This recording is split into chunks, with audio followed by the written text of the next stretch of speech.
चरणामृत से संबंधित एक पौराणिक गाथा काफी प्रसिद्ध है, जो हमें श्री कृष्ण और राधा जी के अटूट प्रेम की याद दिलाती है। कहते हैं कि एक बार नंदलाल काफी बीमार पड़ गए।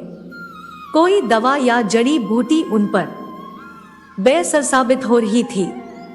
तभी श्री कृष्ण ने स्वयं गोपियों से एक ऐसा उपाय करने को कहा, जिसे सुन गोपियां दुविधा में पड़ गई।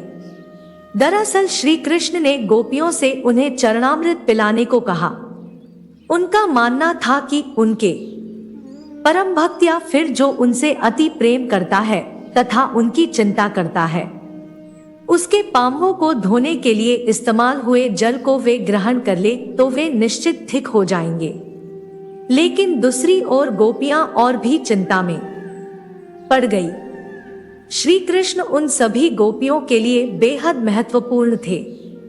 वे सभी उनकी परम भक्त थी, लेकिन उन्हें इस उपाय के निष्फल होने का चिंता सता रही थी।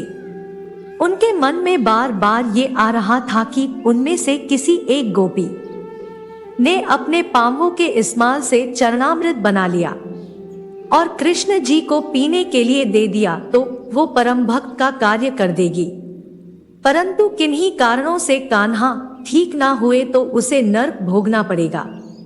अब सभी गोपियों व्याकुल होकर श्री कृष्ण की ओर ताक रही थी और किसी अन्य उपाय के बारे में सोच रही थी कि वहां कृष्ण की प्रिय राधा आ गई। अपने कृष्ण की ये हालत में देख के राधा के तो जैसे प्राण ही निकल गए हों। जब गोपियों ने कृष्ण द्वारा बताया उपाय राधा को कहा तो राधा एक क्षण भी व्यर्थ करना उचित ना समझा और जल्द ही अपनी पांवों धोकर चरणामृत तैयार किया और श्री कृष्ण को पिलाने के लिए आगे बढ़ी।